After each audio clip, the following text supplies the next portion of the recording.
নমস্কার, আমি একটি কবিতা বলবো। রবীন্দ্রনাথ ঠাকুরের লেখা যাত্রী আমি ওরে। যাত্রী আমি ওরে, পারবে না কেউ রাখতে আমায় ধরে।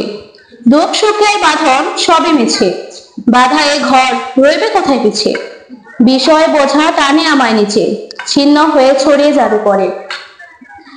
যাত্রী আমি ওরে, চলতে পথে গান নাহি প্রাণ ভরে।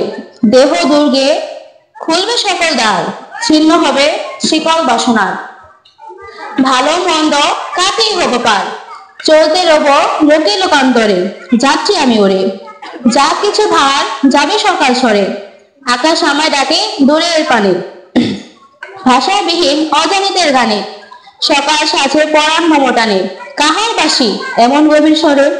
যাত্রী আমি ওরে, বাহির হলেম না জানি কোন ঘরে। তখন কোথাও গায়নি কোনো পাখি, কি জানি রাত কতই ছিল বাকি। নেমে সারা শুধুই একটি আখি, জেগেছিল অন্ধকারের পরে। যাত্রী আমি ওরে, কোন দিনান্তে পৌঁছবো কোন ঘরে। কোন তারকা দ্বীপ জ্বালে সেইখানে, বাতাস কাঁদে কোন কুসুমের ঘ্রাণে। কে গো সেটা স্নিগ্ধ দুনয়নে, অনাদিকায় চাহে আমার তরে।